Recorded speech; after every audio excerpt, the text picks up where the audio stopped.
Isang pangalan na kinatatakutan at ginagalang sa mundo ng negosyo. Siya si Leora Madrigal. Isang babaeng ipinagpalit sa iba dahil sa kanyang mababang kalagayan. Ngunit matapos siyang mahanap ng totoo niyang mga magulang, sa isang iglap, nagbago ang buhay niya. At ngayon, pagkatapos ng 6 na taon, muli siyang bumalik ng Pilipinas. Hindi para magmahal muli, kundi para wasakin ng lalaking sumira sa kanya. Jump Tales presents I Hate You But I Love You, an inspiring love story written by Spinal Jewel and narrates by Miss J.A. Happy birthday, Davis! Tumigil ang usapan sa loob ng engranding venue nang pumasok si Leora. Lahat ng matay napunta sa kanya, sa kanyang elegante at nakamamanghang anyo. Leora. Hindi makapaniwalang sambit na lalaki. Halata ang gulat sa boses ito at bakas sa mukhang magkahalong pagkalito at galak. Tumango siya at ngumiti na makahulugan. Hindi siya kumurap habang tinitignan ng lalaking minsang minahal niya. Ngunit ngayon, tanging galit at puot na lamang ang nararamdaman niya. Hindi ko akalaing makikita kita muli. It's been 6 years, Leora. Nakangiting wika na lalaki sabay yakap sa kanya. I'm glad to see you again. And it's my great honor na maging bisita ko ngayong gabi. Ang CEO ng Madrigal Holdings. Bigla naman lumakas ang tibok ng puso niya. Ramdam niya ang init ng katawan ng lalaki at ang pamilyar na amoy ng pabango nito. Thanks sa mainit na pagtanggap, Davis. Anya, habang unti-unting inilalayo ang sarili sa pagkakayakap. Kagagaling ko lang ng Amerika at masaya ako dahil after 6 years, muli ako nakabalik dito. Ibang-iba ka na ngayon, Leora. Well, people change, di ba? Nakangiti niyang wika. Siguro sinuwerte lang dahil natagpuan ako ng totoo ko, mga magulang. Seryosong Anya. Hindi ko nga akalaing makikita ko pa sila pagkatapos ng isang aksidenteng nagpawalay sa akin sa kanila. And now, nakabalik na ako rito sa Pilipinas para pamahalaan kong kumpanya namin. Tumango lang ang lalaki habang hindi pa rin inaalis ang tingin sa kanya. By the way, how's your married life? Biglang tanong nito. Bahagyang nagulat si Leora sa tanong na yon. Hindi pa naman ako nag-asawa, Davis. Anya. You mean you're still single? Marahan lang siyang tumango. Napatingin siya kay Davis at napansin niya ang kakaibang kislap sa mga mata nito. Ngunit bigla na namang sumulpot si Sandra sa likuran.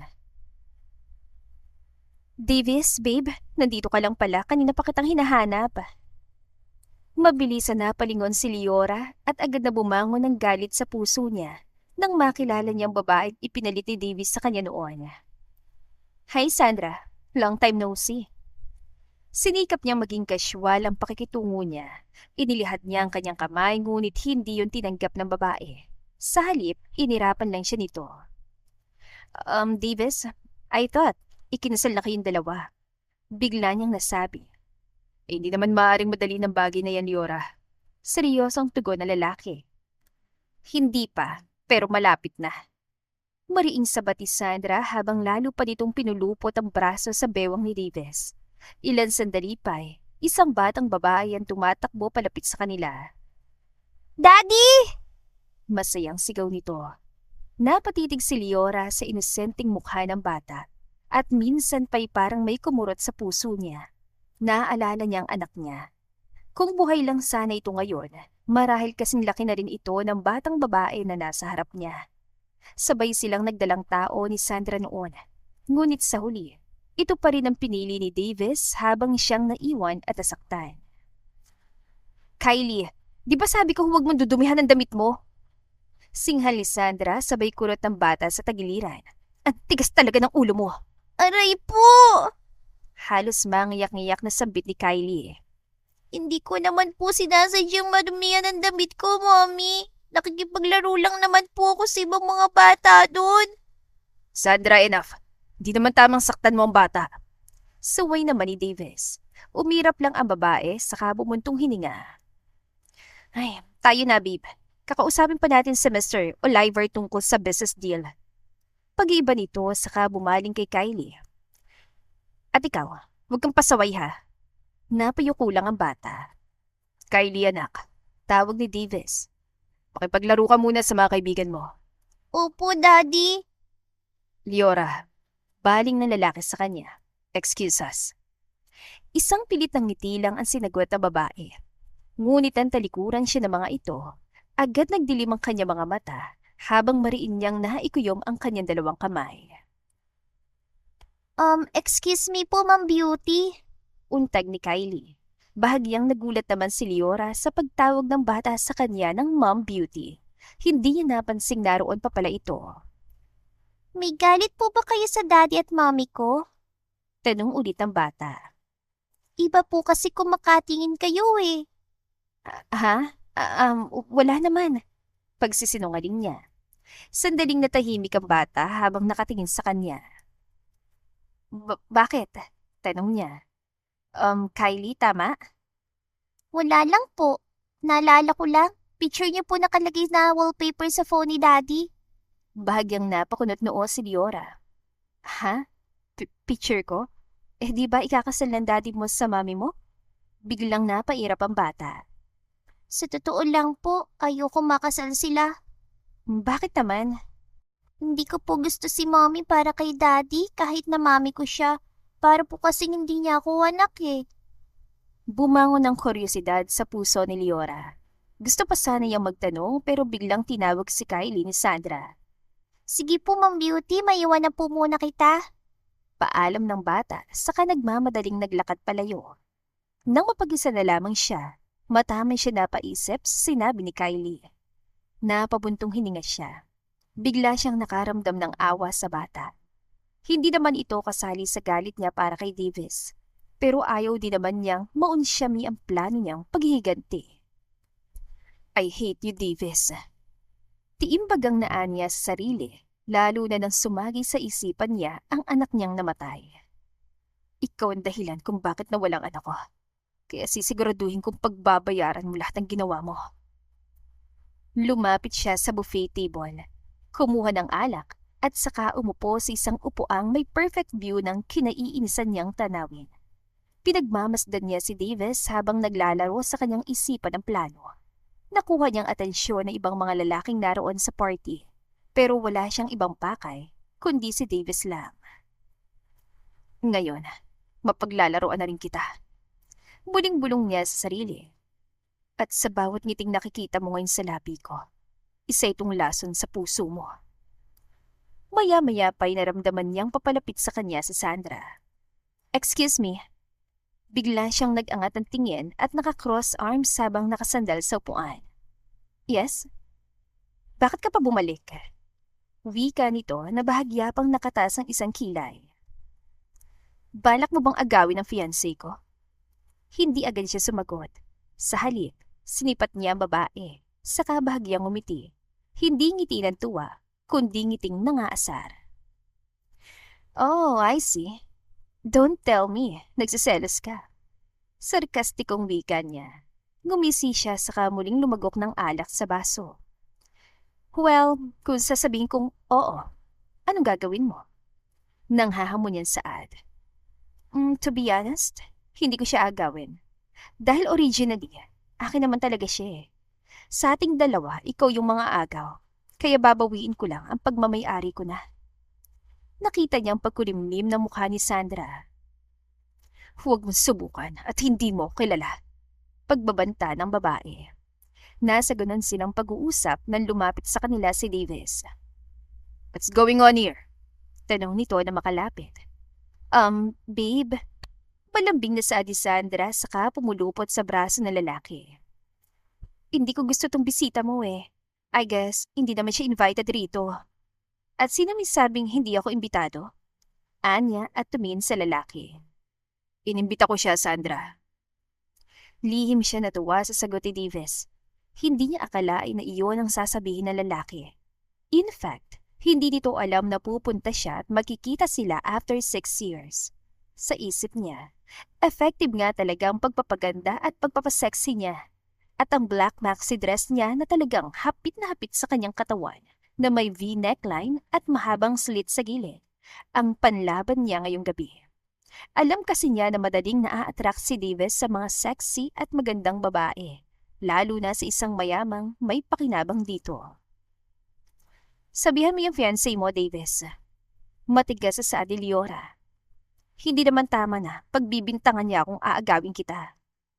Nakita niyang pagkunot ng noo na lalaki. Halatang naiinis kay Sandra. Inalis ito ang kamay na babae na nakapulupot sa braso niya. Sandra, wala kang karapatang pagsabihan si Liora ng ganyan. Lihim na napangiti si Liora kasi hindi niya inaakala na kakampihan siya ni Davis. Sa tingin niya, mukhang umaayon sa kanyang pagkakataon. Sige, maiwan ko na kayong dalawa. Anya at mabilis sa tumalikod. Sinadya pa niyang artehan ang paglalakad niya dahil alam niyang nakatingin sa kanyang lalaki. Ilang sandali pa lumipas, napansin niyang papunta si Davis sa men's room. Sakto, yun talagang inaabangan niya. Mabilis siyang tumayo, kinuha ang clutch bag at sinundan ito. Alam niyang hindi siya mahahalata dahil katabi lang ng men's room ang ladies' room. Sa koridor, sandaling tumigil ang lalaki at sumulyap sa direksyon niya. Tama naman ang kilos niya. Perfect timing. Pumaling siya at sinadyang magpanggap na parang nadulas. Bahagyang napahawak siya sa pader, saka maring ipinikit ang mga mata habang nagkukunwaring nahihilo. Liora!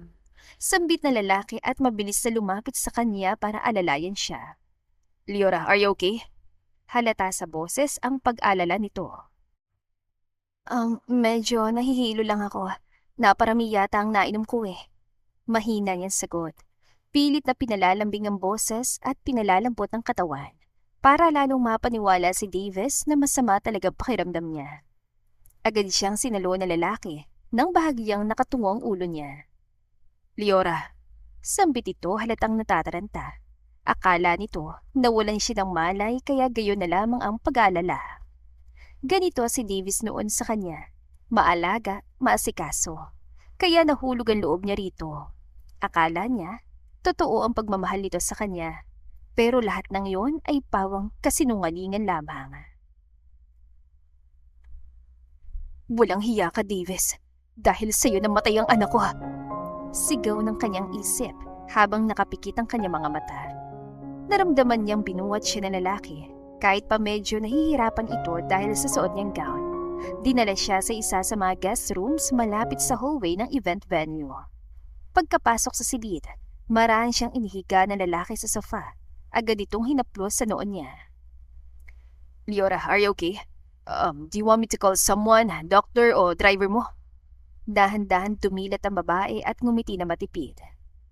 Hindi na kailangan. Kaya mo naman akong alagaan, di ba? Namumungay ang mga mata niya. Napalunok naman si Davis habang napatitig sa labi ng dalaga. Lihim na napangiti si Liora habang muling ipinikit ang mga mata. Umepekto ang drama ko. At ngayon, ikaw naman ang mahuhulog sa bitag ko, Davis. Kagaya ng pagkahulog ko sa'yo noon. Pero ngayon, ako nang may hawak na mga baraha.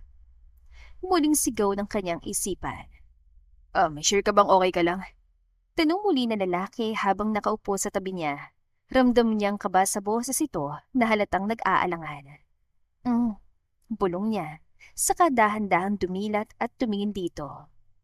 Namiss mo ba ako, Davis? Napakunot ang noo na lalaki. Liora, please don't start. Why not? Nakangiti niyang wika. May nakaraan naman tayo, di ba? Why don't we start all over again, Davis? I still love you. Ito lang ang dahilan kung bakit hanggang ngayon, hindi pa rin ako nag-aasawa. Napasinga pa lalaki. Hindi niya akalain na sa tagal ng panahon na hindi sila nagkikita ni Liora, siya pa rin ang mahal nito. Liora, mahinang wika niya. Agad namang nag-iwas ang tingin si Liora kasi parang ibang nararamdaman niya sa mga titik sa kanya na lalaki. By the way, baka magalit ang fiancé mo. Pagdadrama effect niya. Baka magtaka siya kung bakit wala ka pa doon. She'll be fine. Saad nito. Totoo, ayoko magpakasal sa kanya. Kung hindi nga lang dahil kay Kylie. Gusto ko siyang bigyan ng isang buong pamilya. Mariing napakuyom ng kamay si Liora. Ganon din ang pangarap ko noon, Davis. Isang buong pamilya. Pero hindi natupad dahil mas pinili mo siya kaysa sa akin. Bulong niya sa isipan. Naramdaman niyang pangingilid ang kanyang luha sa sulok ng kanyang mga mata. Ngunit mabilis din siyang nakabawi. Oh, I see. Hindi ko akalain na after 6 years, ganito na ang magiging pananaw mo sa buhay. Pairap niyang wika saka muling umupo. Pero sa pagkakataong ito, mas malapit kay Davis. Halos magkadikit na mga tuhod nila. Muling napatingin na lalaki sa kanya. Puno ng tensyon ang mga mata nito. Tumawa siya na matipid. Come on, Davis. Huwag ka na magkunwari pa. I know, attracted ka sa akin ngayon. Halata sa mga titig mo.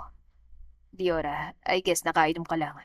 Wika ng lalaki, halatang pinipigilan ng sarili. Bahagyang napangiti ang babae sa sinabi nito. Davis, kahit nakainom ako, pero malinaw pa sa isip ko na kailangan natin ng isa't isa ngayon. Mapang-akit niyang turahan. Lumapit pa siya lalo rito, hanggang sa halos magkadikit na mga balikat nila. Ramdam niyang init ng katawan ng lalaki. Mas lalo pa niyang pinatamis ang ngiti at sadyang pinapupungay ang mga mata. Dala na rin ang ilang baso ng champagne na nainom niya, kaya mas lalong lumakas ang kanyang loob na maisakatuparan ng plano niyang paghihiganti. Alam mo, Davis, marahan sabi niya, sabay haplos sa manggas ng coat nito. Kung tutuusin, hindi mo naman kailangang ipaliwanag kahit kanino yung nararamdaman mo. Lalo na sa akin. Kilala naman kita. Noon pa. Liora, tama na. Hindi ikaw to. Really? Tumawa siya na mahina. Then maybe, hindi mo ako kilalang lubusan, Davis. Huminga siya ng malalim. Bahagyang tiningala ang mukha habang pinipigilan ng sarili. Hindi dahil sa sakit, kundi para mapanatili ang kontrol sa eksenang plinano niya. You're attracted to me. I feel it, Davis. Anya at mas lalong idinikit pa ang katawan sa lalaki. At hindi mo ko kayang tanggihan ngayon dahil alam kong kahinaan mo. Sandaling nagkatitigan silang dalawa hanggang sa isang dangkal na lamang ang pagitan ng mga mukha nila. Davis, huwag mo nang pigilan sarili mo. Masuyong Anya habang marahang hinaplos ng kanyang daliri ang labi ng lalaki. Liora, God knows how much I missed you. Mahinang wika nito. Lihim siya napangiti. Then, don't fight it, Davis. Just fall. Bulong niya. Hindi mo naintindihan, Liora. Fine. Anya saka humakbang papalayo, ngunit mabilis siyang napigil na lalaki. Hinatak nitong kamay niya kaya napasubsob siya sa matipunong dibdib nito. Mabilis siya nitong hinalikan. Mainit, mapusok at punong-puno ng pananabig. Napapikit si Liora sa matinding sensasyong bumabalot sa kanya, lalo na nang hapitin ni Davis ang katawan niya. Bahagi ito ng kanyang plano, pero bakit tila nagugustuhan niya ang bawat pag-aplos nito sa katawan niya? Davis, stop. Pigil niya. Not here. Agad namang naunawaan niyo na lalaki at mabilis silang nakapag-book ng kwarto sa hotel. Liora, I missed you so much.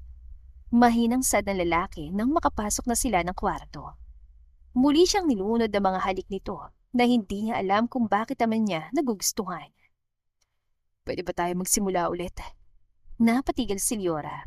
Ito ang hinintay niyang sasabihin ng lalaki upang lubos sa maisakatuparan ang plano niyang paghiganti.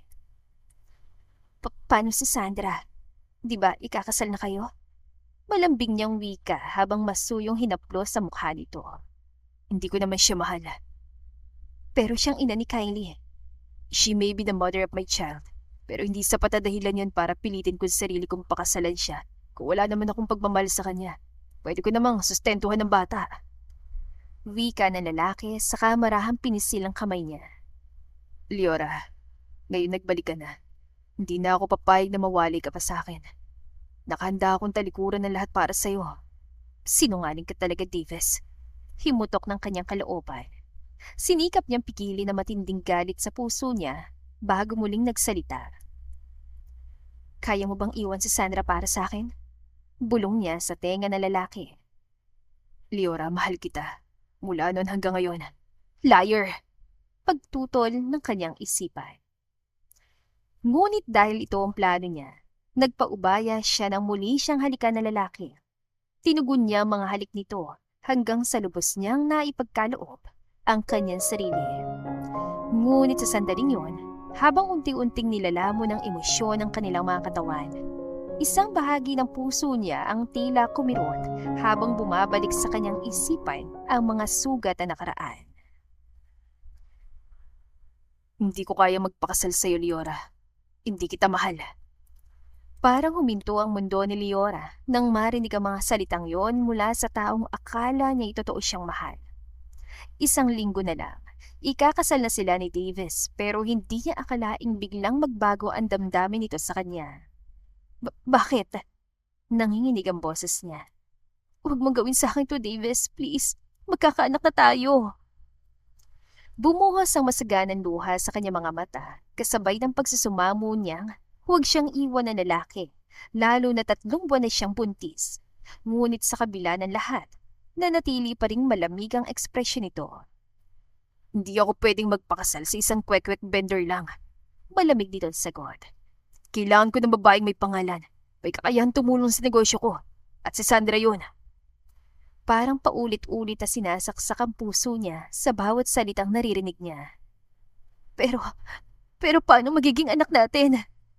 At tuluyan na siyang napahagod-gol. Saglit na natahimik ang lalaki. Ngunit mabilis din itong nakabawi. Wala akong pakialam. Anito at sa isang iglap lang.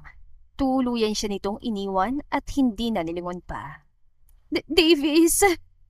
Paulit-ulit niya ang tawag. Ngunit tila hindi na nakarinig pa ang lalaki. Nagdaan ang 6 na buwan at muli niyang sinubukang puntahan si Davis sa opisina. Ngunit mas masakit pa pala ang katotohanang masasaksihan niya. Nahuli niya ito kasama si Sandra. Bigla siyang napatras. Nanghina ang buong katawan niya. Davis, bakit? Hindi mo ba talaga ako minahal kahit kailan? Mahinang usal niya sa kanyang sarili habang patuloy sa pag-agos ng kanyang mga luha. Hindi na niya kayang magtagal pa doon. Nang makaipon ng sapat na lakas, dahan-dahan siyang humakbang papalayo sa lugar na iyon. Ngunit bigla na lamang sumakit ang tiyan niya. Diyos ko, manganganak na yata ako. Nanginginig niyang sabi. Sinikap niya makasakay ng taxi papuntang ospital. Ilan saglit pa'y natagpuan na lamang niyang kanyang sarili sa loob ng delivery room. Mabilis ang lahat ng sumunod na pangyayari. Nagkakagulo mga nurse habang abala ang doktor sa pagtingin sa kanya. One more push, ma'am. Kunti na lang. Napahiyaw si Leora habang mahigpit ang napakapit sa gilid ng kama. Pagkatapos niyang humugot ng malakas na pagire, biglang nagdilim ang paligid. Makalipas ang ilang minuto nang magkamalay siya. Excuse me, Doc. Ang baby ko? Mahinang tanong niya. Saglit na nagkatinginan ang doktor at ang nurse. I'm sorry, ma'am. Matamlay na wika ng doktor. Napabuntong hininga ito bago muling nagsalita. Patay ng sagol ng mailuwal niyo, mama.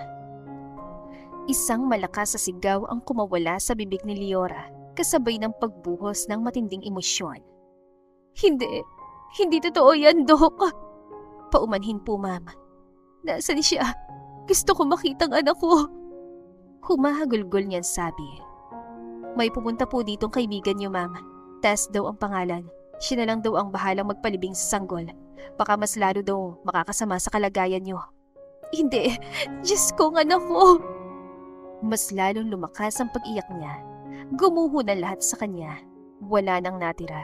Wala nang anak niya na tanging dahilan kung bakit lumalaban pa siya sa buhay.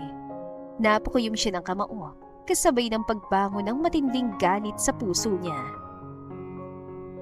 Magbabayad ka, Davis. Isinusumpa ko.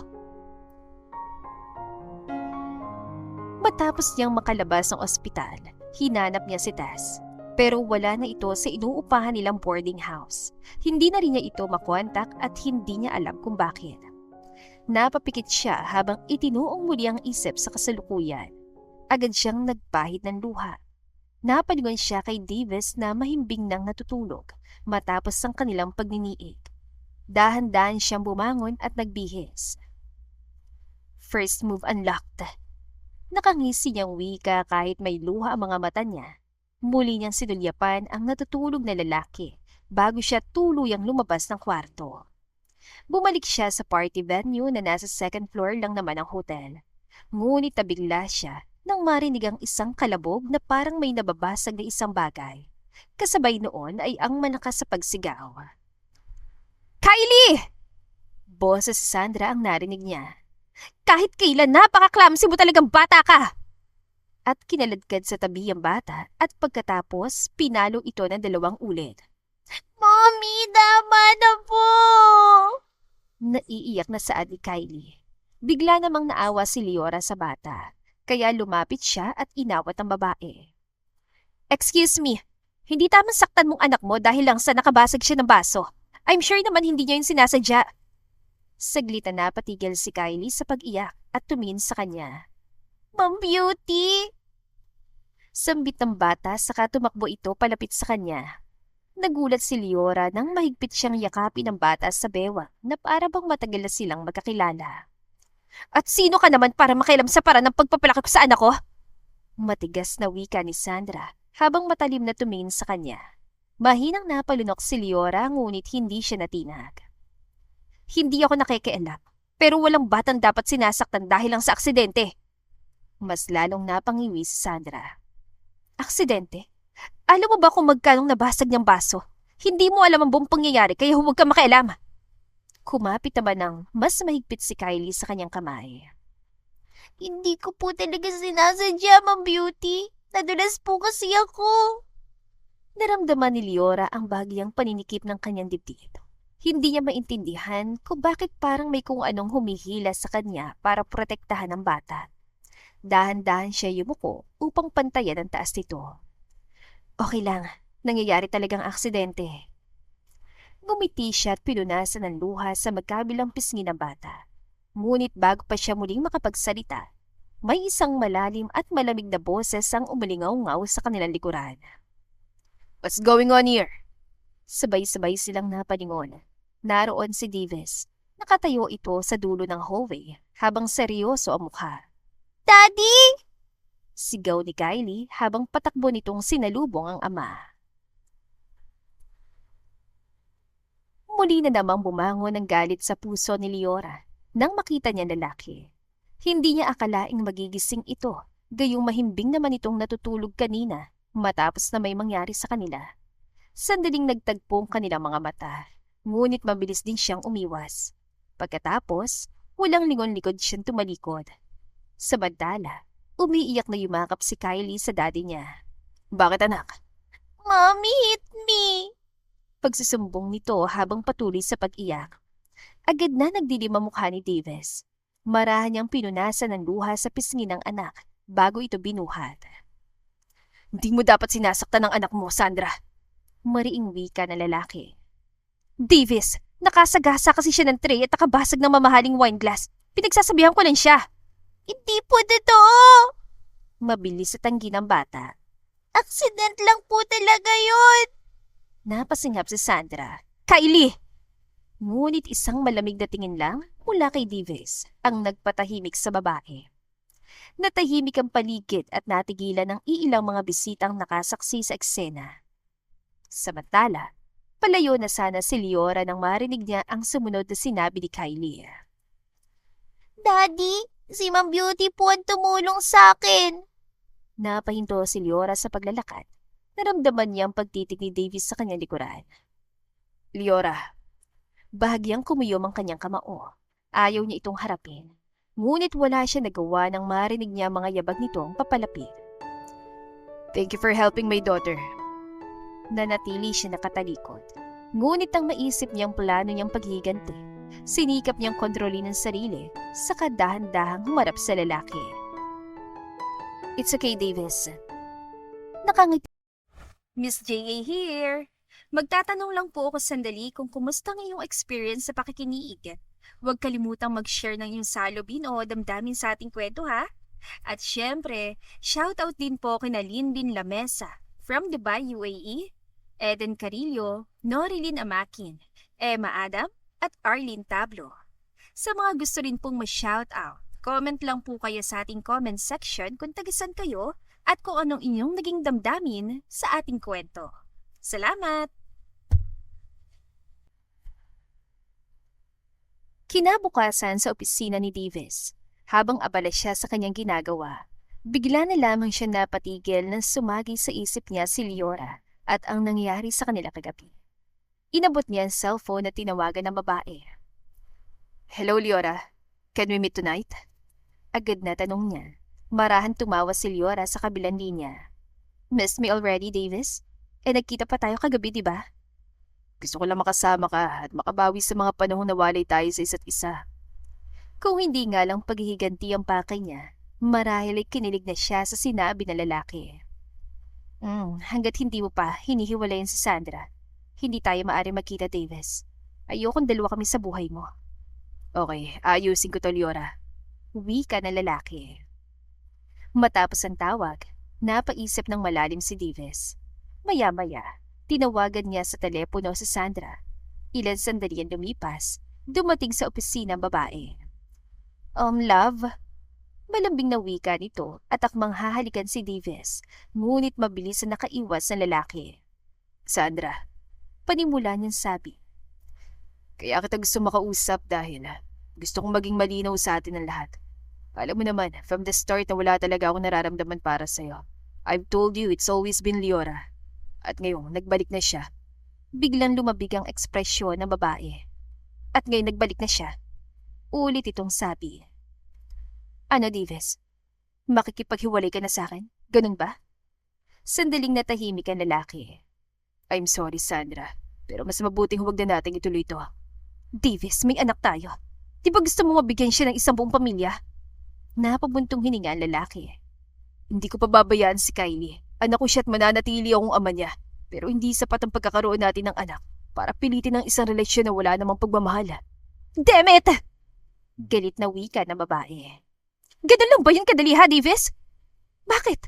Dahil iniisip mo, mas may silbi sa'yo yung Leora na yun kaysa sa akin kasi CEO siya? Buwelta ng babae. Remember na kung hindi dahil sa mga magulang ko, matagal lang na bankrupt ang kumpanya nyo. I owe you for that, Sandra. Pero hindi ko ipapalit ang sarili kong kaligayahan dahil sa malaki ang utang na loob ko sa'yo. Kung makikipaghiwalay ka sa akin, kukunin ko si Kyle sa'yo at hindi mo na siya makikita kahit kailan. At bakit? Sa tingin mo ba magagawa mo yan, Sandra? Malamig niyang sagot. Matagal mo nang ginagamit si Kylie para takutin ako. Kung gusto mong umabot tayo sa korte, fine. Tignan natin kung sino mananalo. Matalim na tumingin sa kanyang babae bago ito padabog na lumabas ng opisina. Pagkaalis ito, muling na pabuntong hininga si Davis. Pero ngayong nagbalik na si Leora, kailangan niyang sundin kung anong magpapaligaya sa kanya. I won't lose her again. Anya sa sarili. Muli niyang tinawagan si Leora sa telepono. Hello? Malambing ang boses ng babae sa kabilang linya. Leora, gusto ko lang sabihin sa'yo na tinapos ko ng tungkol sa amin ni Sandra.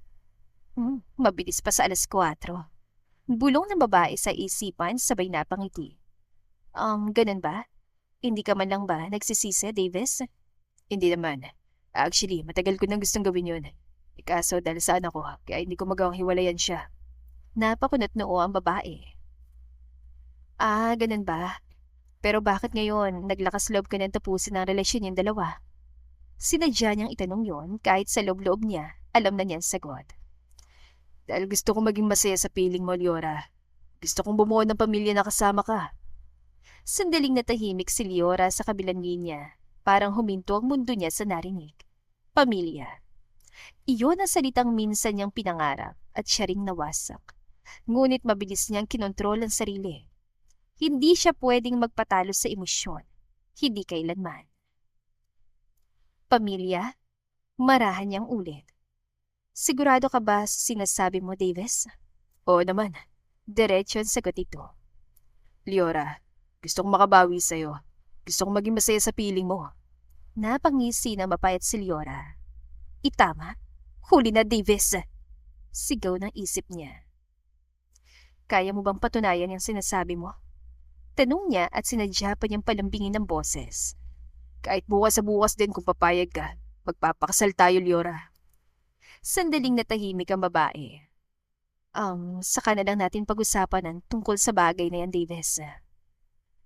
Ilang minutong lumipas at natapos ang pag-uusap nila sa telepono. Mariin niyang ikinuyom ang kanyang mga kamao bago malakas sa ibinagsak ang mga ito sa ibabaw ng kanyang mesa. Walang hiya ka talaga, Davis. Anya sa sarili habang napatiimbaga. Pakakasalan mo na ako ngayon dahil may pakinabang na ako sa'yo. Hindi na ako tulad ng dati, Davis. Mariin niyang bulong. At lalong hindi na akong babaeng kaya mo lokohin. Huminga siya ng malalim, pilit pinapakalman sarili. Pagkatapos, dahan-dahan niyang kinuha ang cellphone niya. Isang numero agad ang denial niya. Ilan segundo lang, may sumagot sa kabilang linya.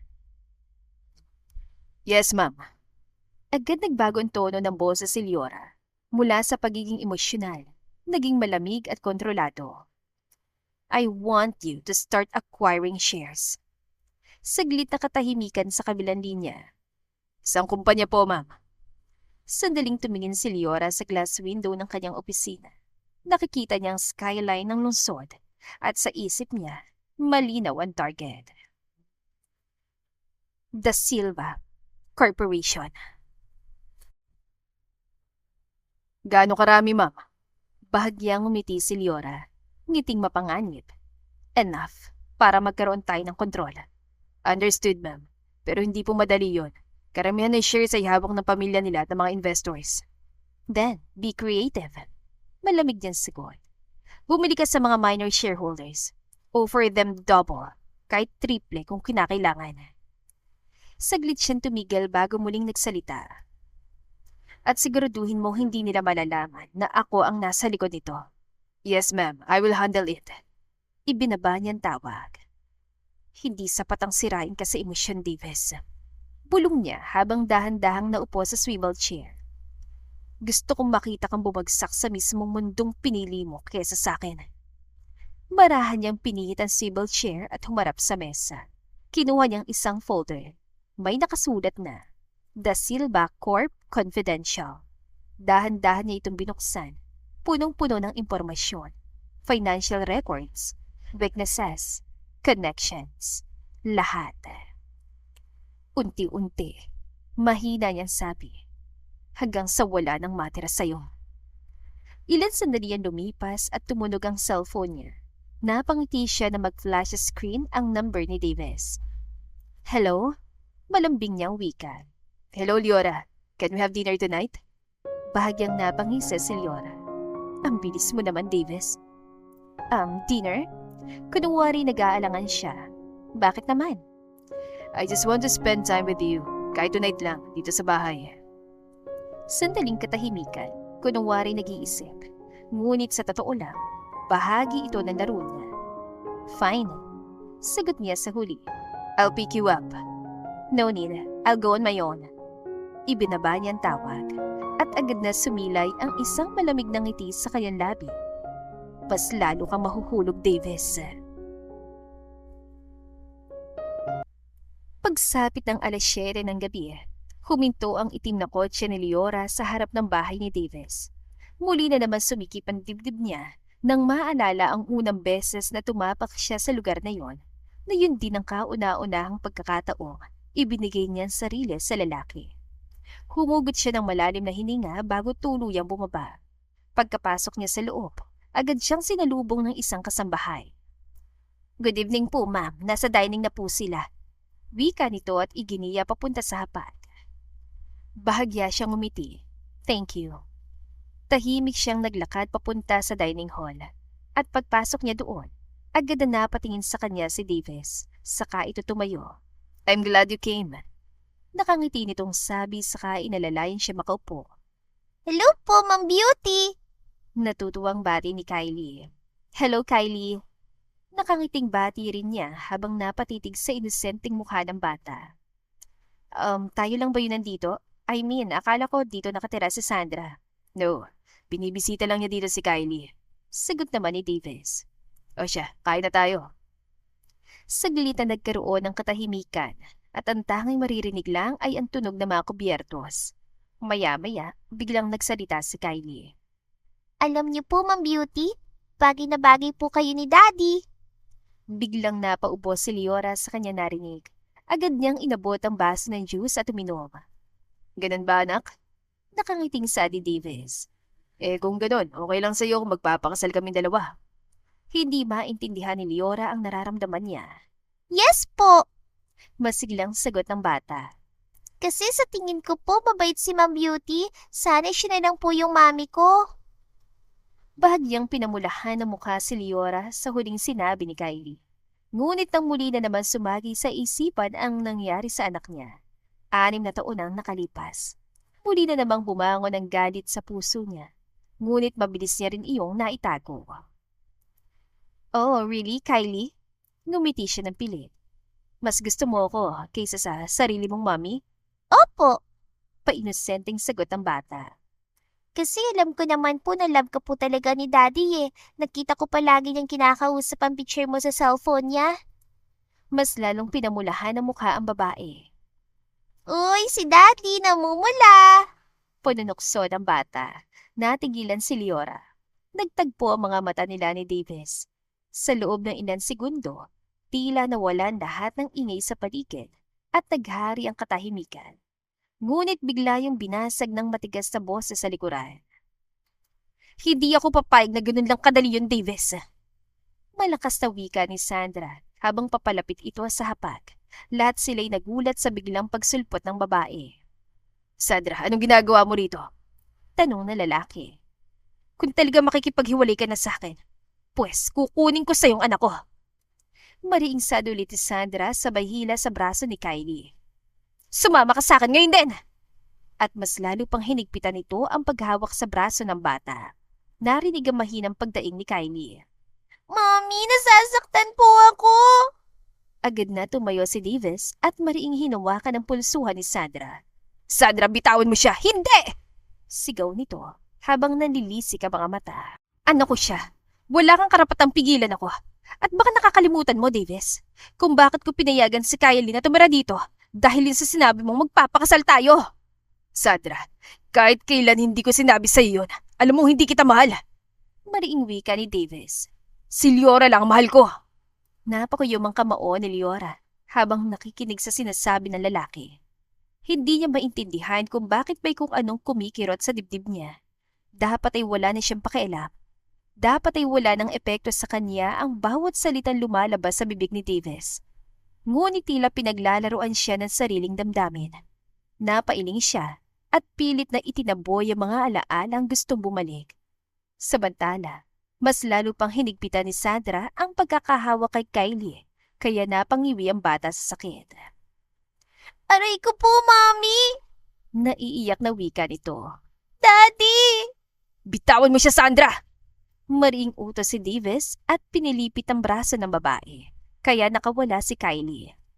Tumakbo ito papunta sa kinaroroonan ni Leora. Nagulat naman ang babae sa biglang paglapit sa kanya ng bata.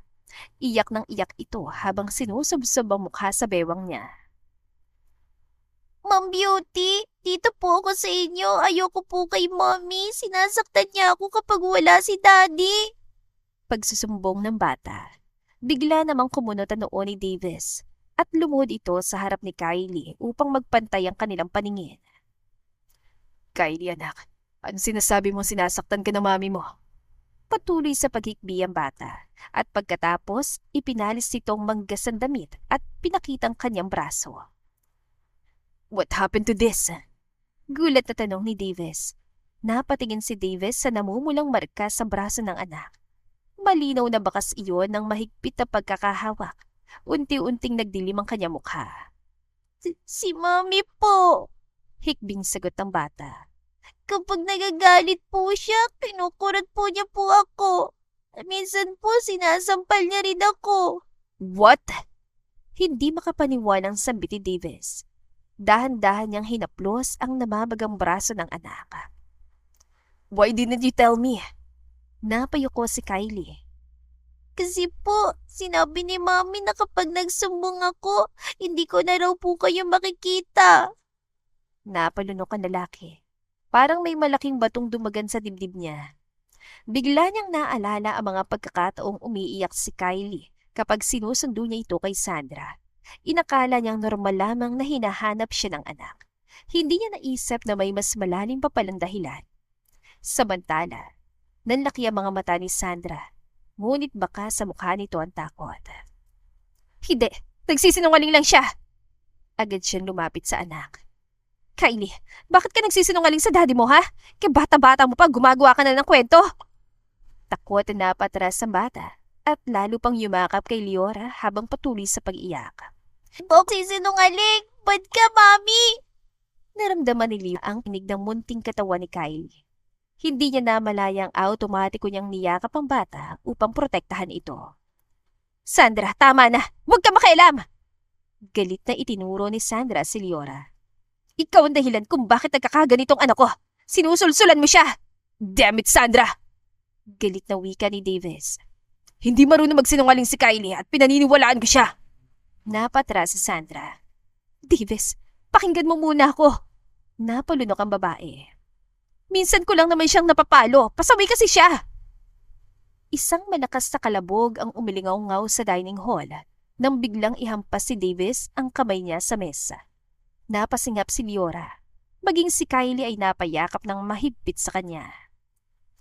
She's only 6 years old, Sandra. Hindi mo siya dapat sinasaktan. Singhal na lalaki.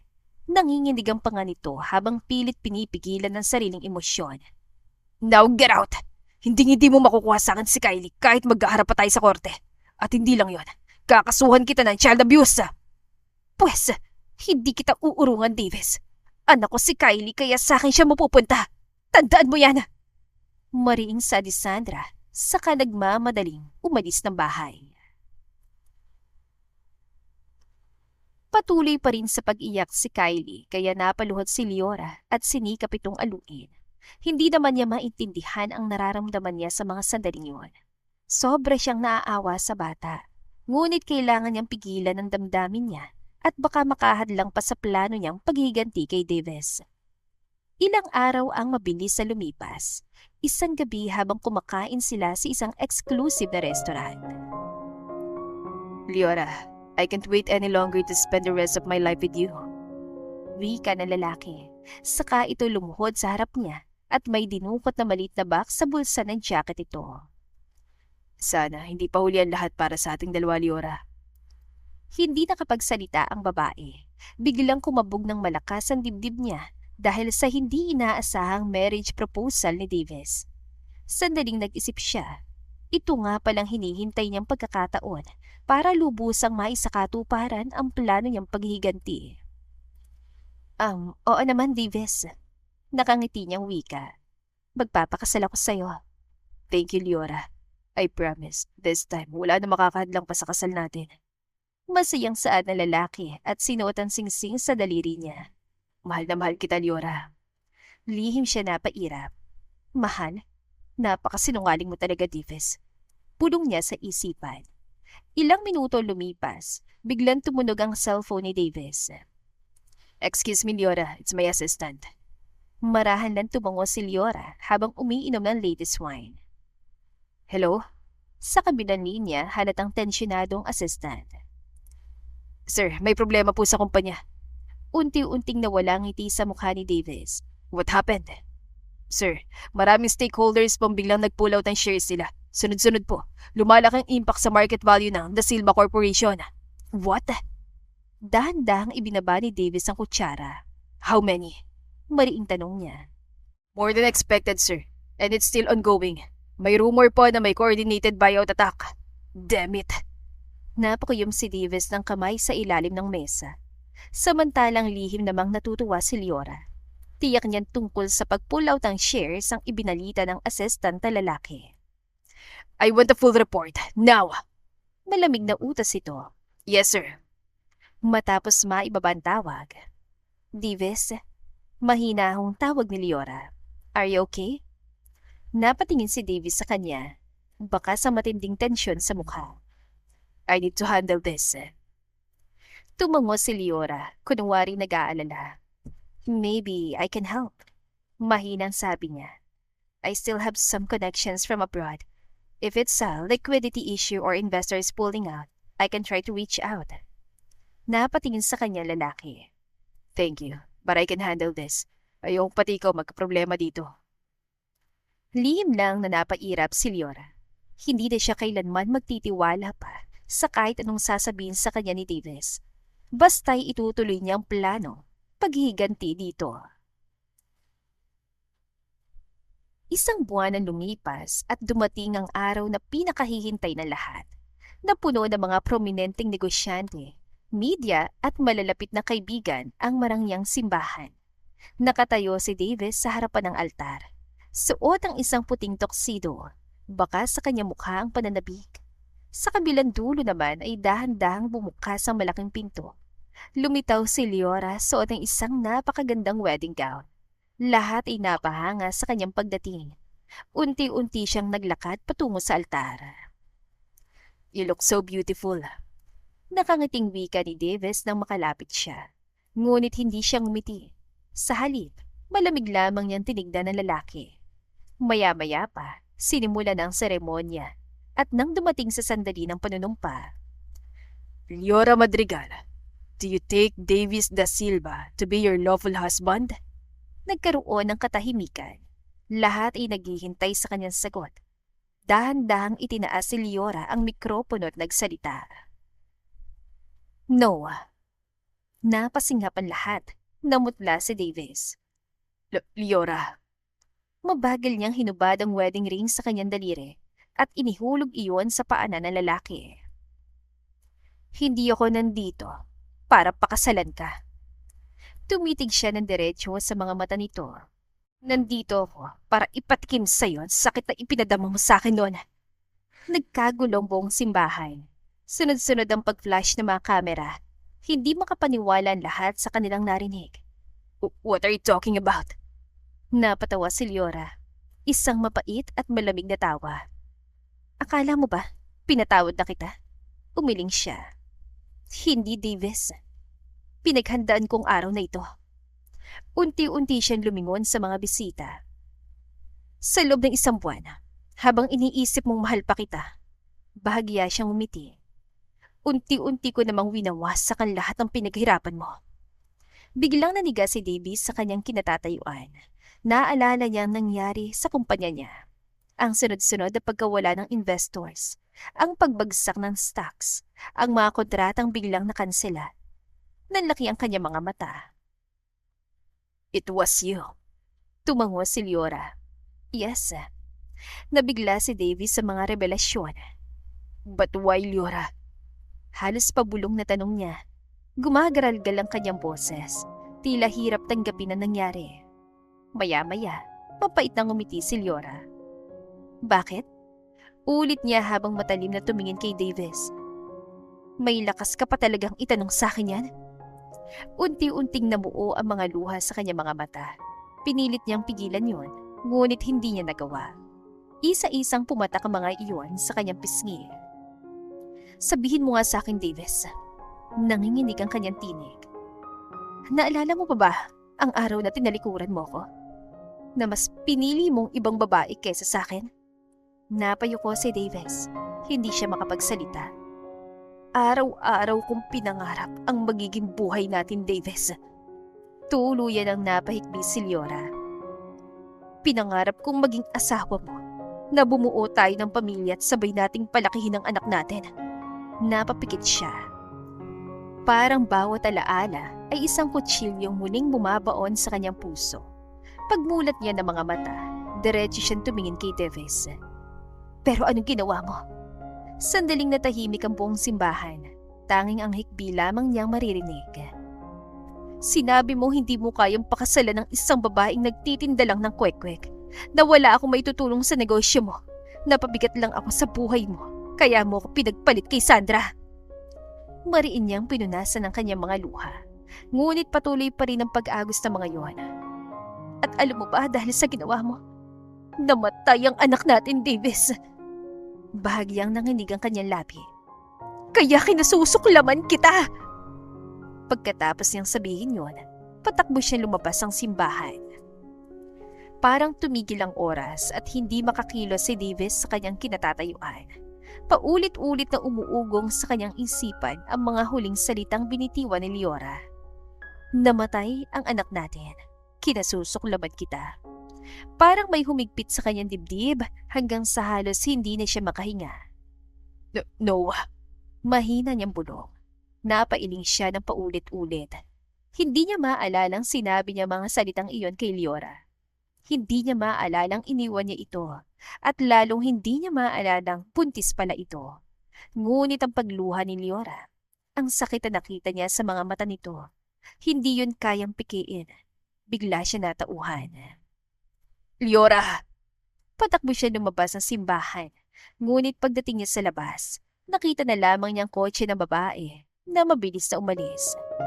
Leora! Sigaw niya ngunit tuluyan na itong nakakalayo.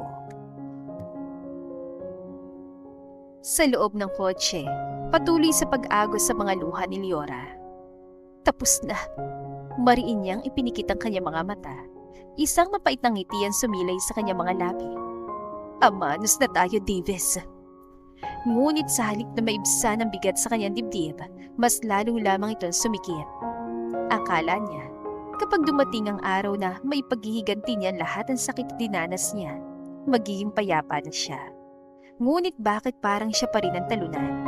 Bakit parang siya pa rin ang nasasaktan? Samantala, mabigat ang mga hakbang ni Davis at laglag ang balikat niya nang bumalik sa loob ng simbahan. Hindi niya alintana ang mga matang nakatingin sa kanya. Hindi mahalagang kahiyang inabot niya sa harap ng daan-daang bisita. Mas masakit ang katotohanan ngayon lang niya nalaman. Ang babaeng buong puso niyang minahal ay hindi pala bumalik upang magsimulang muli. Bumalik ito upang sirain siya. Nanginginig ang kanyang mga tuhod hanggang sa tuluyan siyang napaluhod sa harap ng altar. Napatitig siya sa wedding ring na naiwan sa paanan niya. Parang kasabay niyon ang pagguho ng lahat ng pangarap na matagal niyang inaasap. Ilan sandali ang lumipas. Isa-isang nagsimulang umalis sa mga bisita. Ang masayang kasalang pinakahihintay ng lahat ay nauwi sa isang trahedyang walang sino man ang nakapaghanda. Maya-maya, isang maliit na tinig ang pumukaw sa kanya. Daddy? Napalingon si Davis. Patakbong lumapit sa kanyang bata habang umiiyak. Daddy? Mahigpit itong yumakap sa kanya. Ano po nangyari? Hindi agad nakasagot ang lalaki. Para bang nawala ang lahat ng salita sa kanyang bibig. Bakit po umalis si Ma'am Beauty?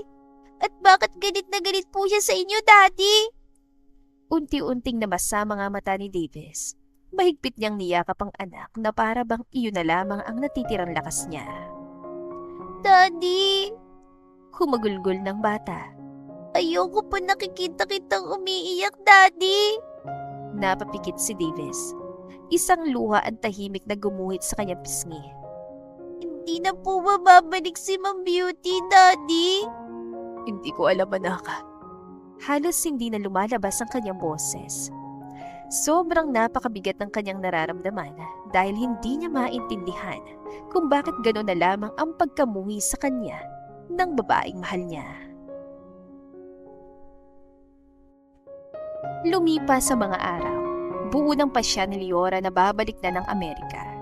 Tutal nakuha na niya ang ilang stock sa kumpanya ni Davis. Sa isip niya, hindi na magtatagal at babagsak din ang Da Silva Corporation. Ngunit habang nag-iimpake siya ng mga gamit, bigla na lamang siyang nakaramdam ng pagkahilo at para siyang masusuka. Napaisip siyang bigla. Delayed nga pala siya sa kanyang buwanang dalaw.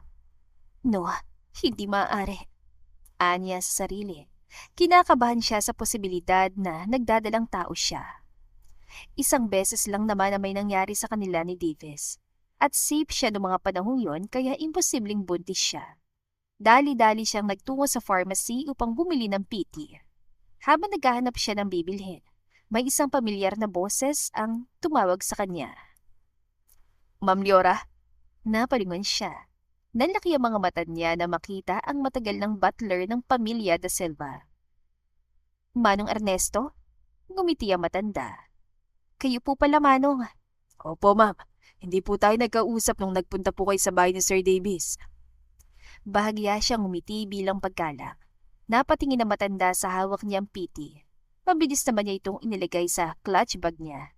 Napansin niyo ng butler ngunit pinili nitong huwag magtanong. Sa halip ay malungkot itong umiti. Sayang talaga nangyari sa inyo ni Sir Davis. Biglang nanigas ang ekspresyon ni Leora. Wala na pong dapat pang pag-usapan, Manong. Tumango ang matanda. Naiintindihan ko po ang galit ninyo. Sandali itong natahimik. Pero kung alam lang sana ninyo ang lahat. Napakunot si Leora. Ano pong ibig niyong sabihin? Parang may gusto pang sabihin na matanda ngunit nag-aatubili ito. Wala po, ma'am. Ngunit hindi nakaligtas kay Leora ang pag-iwas ito ng tingin. Manong Ernesto. Mahinahon ngunit mariin ang kanyang tinig. May itinatago ba kayo sa akin? Napapikit sandali ang matanda. Para bang may mabigat na desisyong kailangan itong gawin. Maya-maya, marahan ito nagsalita. Mama, sigurado po ba kayong si Sir Davis talagang lalaking nang iwan sa inyo? Parang huminto ang mundo ni Leora. Nanlaki ang mga mata niya. Anong ibig niyong sabihin? Tanong niya. Iginiya niyang matanda sa isang lugar kung saan makapag-usap sila na maayos. Pasensya na po kung hindi ako nagsalita noon, ma'am. Napalunok ang matanda. Natakot lang po kasi ako kay Sir Davin. Bahagyang kumunot ang noon ng babae. Davin? Sinong tinutukoy mo? Si Sir Davin, ma'am. Ang kambal na kapatid ni Sir Davis. Kambal? Marahan tumango ang matanda, saka ito humugot ng malalim na buntong hininga. 3 buwan bagong kasal yun ni Sir Davis noon. Naaksidente po siya sa Amerika, ma'am, at nakomatos ng mahigit 1 taon. Nanlaki ang mga mata ni Leora sa sinabi ng butler. Noong time na yon, nagpanggap si Sir Davin bilang si Sir Davis at itong tumayo bilang CEO ng The Silva Corporation. Inilihim ng pamilya Da Silva ang aksidenteng nangyari, kaya naniwalan lahat na si Sir Davin ay si Sir Davis, lalo na't magkamukhang magkamukha talaga sila. Kaya yung lalaking sinabi niyo nang iwan sa inyo at ipinagpalit kayo kay Ma'am Sandra, si Sir Davin yon. Diyos ko, mahinang wika ni Leora habang unti-unting nanghilid ang mga luha niya. Gustong gusto ko po sanang sabihin sa inyo noon ang totoo, ma'am. Pero tinakot ako ni Sir Davy na kapag nagsalita ako, may mangyayaring masama sa pamilya ko. Nanikip ang dibdib ni Leora. Ngayon niya lamang naintindihan kung bakit sa halip na guminhawa ay lalo siyang nasaktan matapos siyang makapaghiganti. Kaya pala habang pinapanood niya ang unti-unting gumuho ang mundo ni Davis, pakiramdam niya ay siya rin ang unti-unting nadudurog. Kaya pala nung muli niya itong makita, may kakaibang saya siyang naramdaman na pilit niyang itinanggi. Dahil gaano man kalalim ang sugat na iniwan na nakaraan, may isang bahagi ng puso niya na patuloy na umaasang ang lalaking minsang minahal niya ay hindi talaga ang taong pinaniwalaan niyang nanakit sa kanya. Yung si Davin, nasan siya ngayon, Manong? Hindi niya maiwasang itanong. Kasalukuyan pong nakakulong, ma'am, dahil sa katiwalaang ginawa niya sa kumpanya. Nang magkamalay si Sir Davis, papalubog na noon ang The Silva Corporation at nalaman niyang hindi maayos ang pamamahala ni Sir Davin. Lumabas sa investigasyon ang anomalyang ginawa nito, kaya pinakulong siya ni Sir Davis. Si Davis, kumusta siya, Manong? Nasa ospital po, ma'am.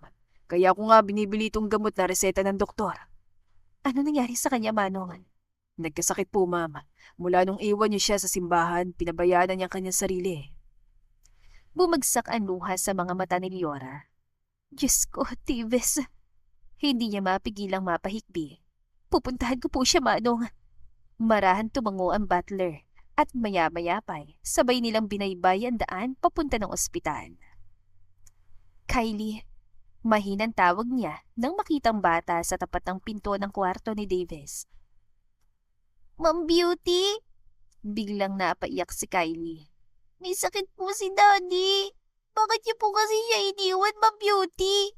Akala ko po mabait kayo. Ba't po pala kayo eh? Sinaktan yung daddy ko. Nanigas si Leora sa kanyang kinatatayuan. Bawat salitang binitiwan nito ay tila punyal na isa-isang tumatarak sa kanyang dibdib. Hindi niya magawang salubungin ang inosenteng mga mata ng bata. Unti-unti siyang lumuhod sa harapan nito habang tumutulo ang mga luha niya. I'm sorry, Kylie. Ngunit mabilis na umiling si Kylie habang patuloy ang paghikbi.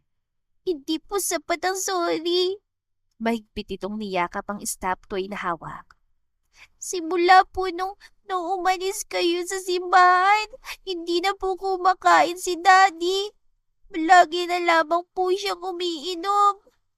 Napasingap si Liora.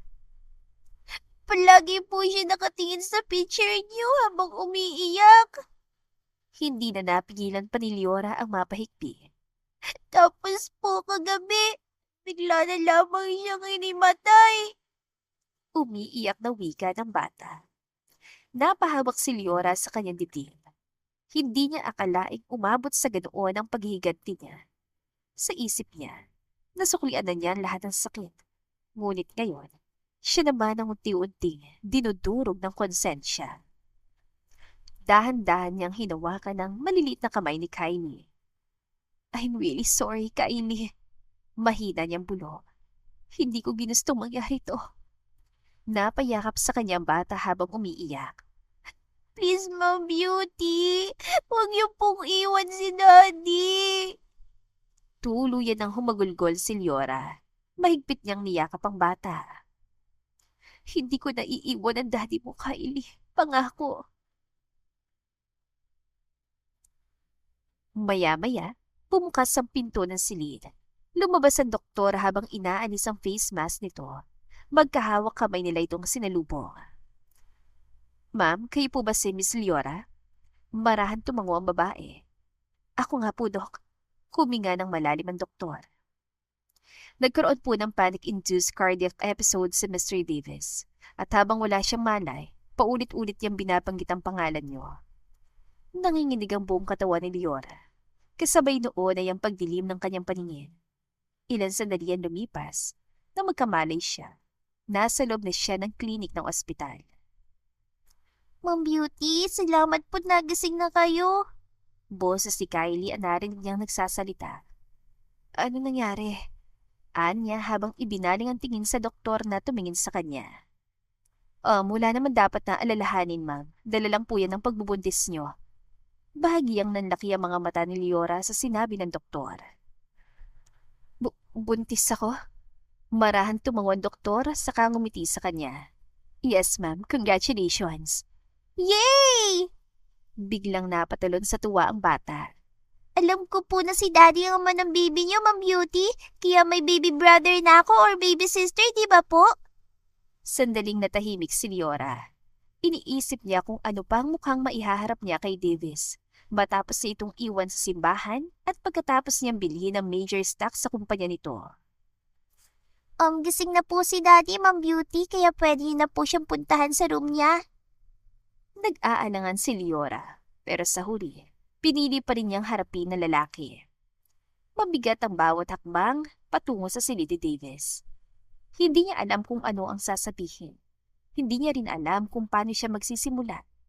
Marahan niyang ipinatong ang kamay sa doorknob. Humugot siya ng malalim na hininga bago dahan-dahang itinulak ang pinto.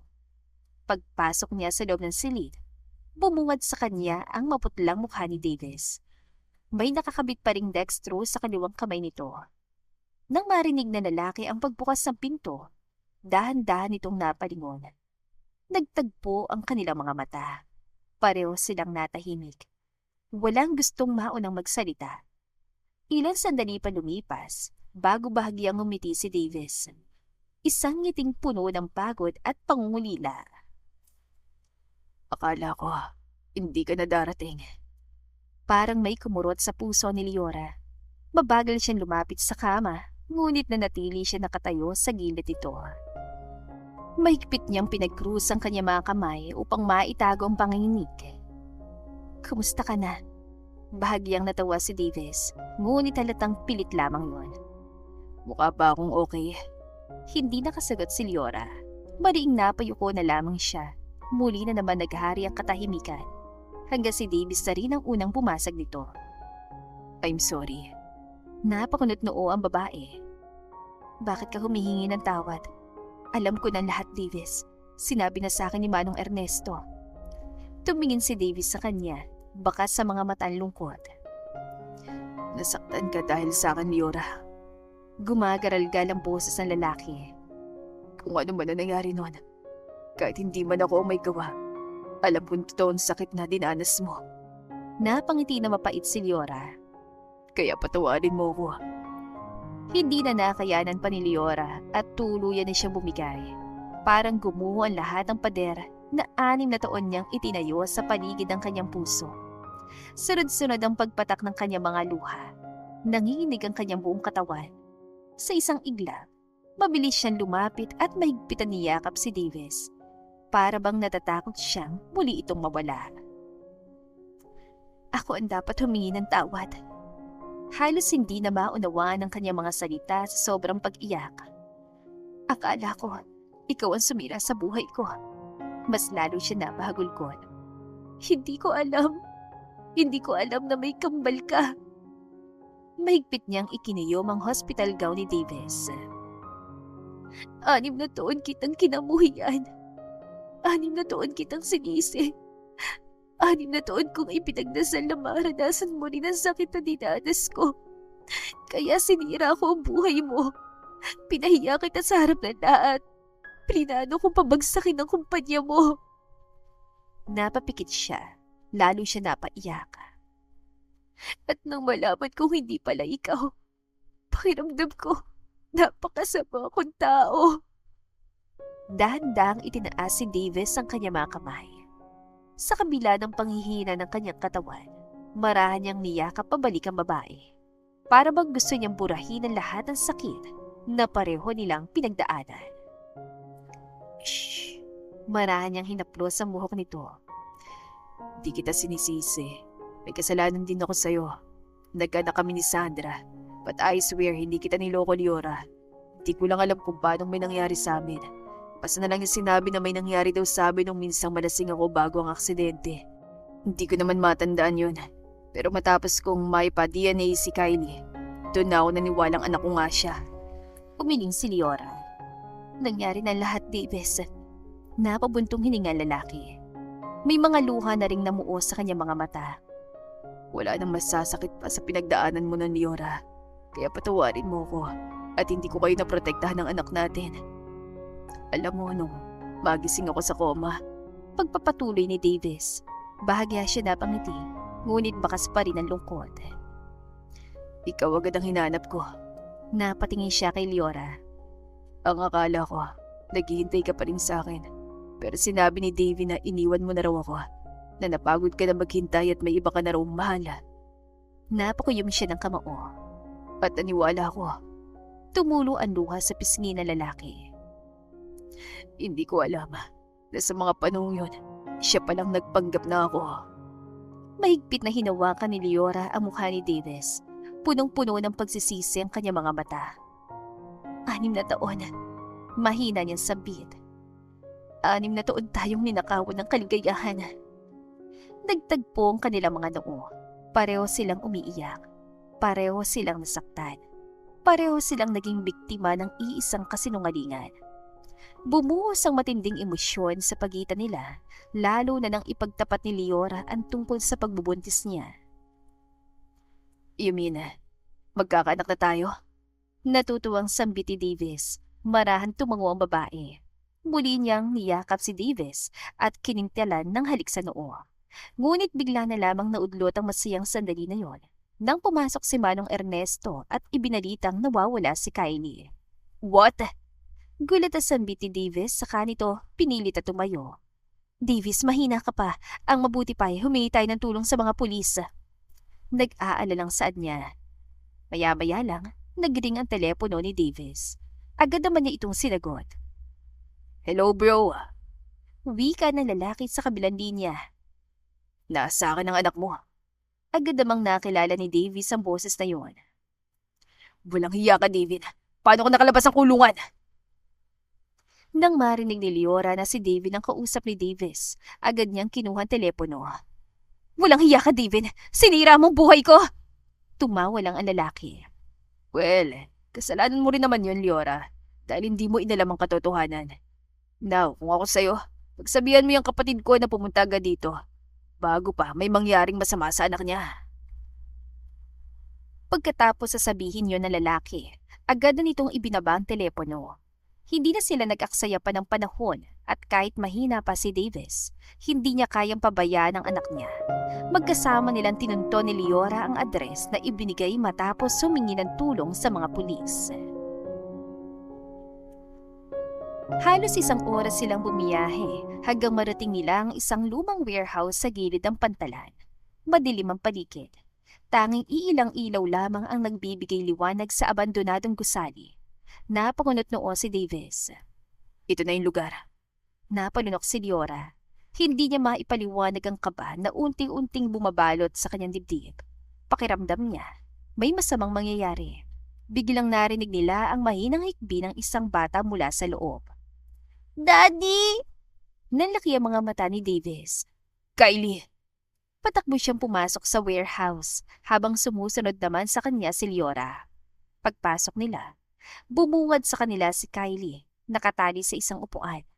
At sa likuran ng bata, nakatayo si David, nakasuot ng itim na jacket at maong pants.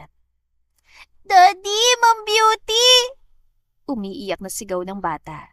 Tulungan niyo po ako! Natatakot po ako! Kylie anak, huwag kang matakot, Daddy's here. Wika ni Davis habang dahan-dahang humakbang palapit sa kinaroroonan ng bata. Oops, dyan ka lang bro. Mariing saad ni David habang tinututukan ng baril ang kapatid. Daddy, sino po siya? Sabi niya kambal niyo raw po pero bad siya. Umiiyak pa ring sabi ni Kylie. Walang hiya ka, David! Galit at sabat ni Leora. Kamukhang kamukha nga ito ni Davis at halos walang ipinagkaiba nito sa tindig, boses at pangangatawan. Akman susugurin niya lalaki ngunit biglang lumitaw sa eksena si Sandra at tinutukan siya ng baril. Sandra! Gulat niyang sambit. Plinano niyo itong dalawa. Nagawa mo ito sa sarili mong anak. Mahigpit na naikuyom ni Davis ang kanyang mga kamao. Sa ngayon, wala siya magagawa dahil nakatutok sa kanyang baril. Daddy! Muling tawag ni Kylie. Ma'am Beauty! Umiiyak na sigaw ng bata. Napapikit si Leora. Halos madurog ang puso niya sa nakikita. Pagkatapos ay may inilabas sa isang makapal na folder si Sandra mula sa kanyang bag. Inilapag niya yon sa isang lumang mesa. Pirmahan niyo to. Napakunot noo si Davis. Ano yan? Ngumise si Sandra. Deed of transfer. Kinuha ni David ang folder at mabagal na binuklat ang mga dokumento. Mauna ka nang pumirma, bro. Wika ng lalaki. Over my dead body, hindi ko ibibigay ang gusto mo. Pwes, mamamatay ang anak mo. Walang hiya ka. Dugot laman mo si Kylie. Pamangkin mo siya. Ngumisi na mapakla si David. Dahil I care. Ang mahalaga sa akin, mapasakin lahat ang meron ka. Simula pagkabata, ikaw na lang lagi nakikita nila. Ikaw ang matalino, ikaw ang may pinag-aralan, ikaw ang tagapagmana. Samantalang ako, isang ekstrang anak lang. Isang taong nabubuhay sa anino mo kahit magkamukha naman tayo. Ikaw ang pumili na sarili mong buhay, David. Pinag-aral ka pero ikaw tong ayaw tumino. Mas gusto mong mapariwara ang buhay mo kaysa mabuti ka. O na, ikaw na magaling. Nang uuyam na wika ni David at sumenyas ito kay Sandra, ibinaling naman ng babae ang tingin kay Leora. At ikaw naman, pirmahan mo tong dokumento na maglilipat lahat ng shares mo sa pangalan namin. Napatiimbagang si Leora. Hindi ko gagawin yan, Sandra. Matapang ka. Pero paano kung buhay ni Kylie ang kapalit dito? Matigas na wika ni Sandra at tinutukan ng baril ang bata. Napasigaw sa takot si Kylie habang patuloy sa pag-iyak. Huwag mong gawin yan sa sarili mong anak, Sandra! Sigaw ni Leora ngunit tumawa lang ang babae. Anak? Mas lalong lumakas ang halakhak nito. Hindi ko anak si Kylie. Parang isang bombang sumabog yun sa pandinig ni Leora. Gayon din kay Davis. Ngunit kasabay ng revelasyong yun, biglang bumukas ang pinto at pumasok ang mga pulis. Itaas ang kamay! Walang kikilos sa masama! Dinampot ang mga ito sina David at Sandra. Samantalang mabilis sa lumapit si Davis sa kinaroroonan ni Kylie at kinalagan ito ng tali. Daddy! Umiiyak na sambit ang bata. Ma'am Beauty! Tawag nito. Saka palang natauan si Leora. Mabilis na nilapitan niya si Kylie at mahigpitan niyakap. It's okay, Kylie. Ligtas ka na. Bulong niya saka marang hinaplos ang buhok ng bata. Nagdaan ang mga araw at tuluyan ang nakulong si Sandra. Nadagdagan din ang sentensya ni David dahil sa mga kasong isinampa ni Davis. Samantala, nanatili pa rin pala isipan kay Leora kung sinong tunay na ina ni Kylie hanggang sa isang araw. Habang kasama niya sa pamamasyal si Kylie at Davis, biglang may tumawag sa kanya. Laking gulat niya nang makilala kung sino yon. Tess, sambit niya. Ikaw nga! Matapos ang kanilang pagyayakapan, agad na sumeryoso ang mukha ng babae. Bigla itong napaiyak habang nakatitig kay Kylie. Leora! Halos hindi na lumabas ang boses ng babae sa sobrang pag-iyak. Napaluhod ito sa harap ni Leora. Patawarin mo ko! Mahigpit itong pinag-cruise sa mga kamay na tila nagmamakaawa. 6 na taon ko din na lang kasalanan ito. Patuloy ang paggagos ng kanyang mga luha. Hindi ko na kaya pang itago ang katotohanan. Napakunot si Leora. Unti-unting bumibilis ang tibok ng kanyang puso. May kung anong kabang bumalot sa kanyang buong pagkatao. Anong katotohanan? Napahagulgol si Tess. Halos hindi niya may pagpatuloy ang kanyang sasabihin. Hindi. Hindi totoong namatay ang anak mo. Parang huminto ang pag-ikot ng mundo. Namutla si Leora. Hindi siya makapaniwala sa kanyang narinig. Anong sinabi mo? Nanginginig ang buo niyang katawan. Mariing umiling si Tess habang umiiyak. Buhay ang anak mo, Leora! Biglang nanghina ang mga tuhod ni Leora. Kung hindi siya nasalo ni Davis, baka tuluyan na siyang bumagsak sa lupa. Hindi niya may alis ang tingin kay Tess. Anong buhay? Napayuko si Tess. Nung araw na isinilang mo ang sanggol, huminga muna ng malalim ang babae. Binayaran ako ni Sandra. Napahikbi siya. Inutusan niya akong kunin ang anak mo. Binayaran niya mga nurse at doktor para ipalabas na namatay ang sanggol ng maisilang mo. Mahigpit niyang kinuyom ang sariling palad. Kailangan ko ng malaking halaga noon dahil may sakit ang tatay ko. Kaya ko nagawa yun. Patawarin mo ko, Leora. Pero kasama mo na ngayon ang anak mo. Wika ni Tess at napatingin kay Kylie. Natatandaan ko pa yung birthmark sa kaliwang braso niya. Biglang napatingin si Leora sa braso ni Kylie. At dahil walang manggas ang suot itong damit, kitang-kita niyang birthmark na sinasabi ni Tess. Halos mawala ng lakas si Leora. Lumod siya sa harap ng bata. Nanginginig niyang hinaplos ang pisngi nito. Para bang natatakot siyang mawala ito muli. Anak! Napahikbi siya. Ikaw ang anak ko! Nanlaki ang mga mata ni Kylie. Po? Kayo po ang mami ko? Hindi na nakapagsalita si Leora. Sa halip, mahigpit niyang niyakap ang bata habang humahagulkol. 6 na taon niyang iniyakan ang isang anak na inakala niyang namatay. Ngunit ang batang matagal na niyang hinahanap ay nasa harapan niya lang pala at tinatawag siyang Ma'am Beauty. Mabilis ang niyakap ni Davis ang kanyang mag-ina, maging siya may hindi makapaniwala sa katotohanang ngayon lamang nalatad. Anak natin si Kylie, Leora. Nakangiti niyang wika. Ngumiti din si Leora habang pinupunasan ng mga luha niya. Yay! Mami ko si Ma'am Beauty! Natutuwang sambit ang bata. Kaya po pala gustong gusto ko kayo para kay Daddy eh. Napatingala si Leora sa langit habang tahimik na nagpasalamat. Maraming salamat, Panginoon. Makalipas ang 1 buwan, muling itinakda ang pag-iisang dibdib nila Davis at Leora. Ngunit sa pagkakataong ito, wala ng lihim, wala ng galit, wala ng paghiganti. Tanging pagmamahala na lamang ang namamayani. Suot ni Leora ang isang puting wedding gown. Ngunit hindi tulad ng una, wala ng takot sa kanyang mga mata. Ang tanging makikita doon ay kapayapaan. Sa dulo ng altar, naghihintay si Davis. Habang papalapit siya, hindi na niya napigilan lumuha. Ganito pala ang pakiramdam ng isang pag-ibig na nakaligtas sa lahat ng pagsubok. Pagharap niya kay Davis, marahan itong hinawakan ng kanyang mga kamay. Pareho silang nakangiti habang umiiyak. "This time, I promise, I will spend the rest of my life making up for the years we lost." Madamdaming wika ng lalaki.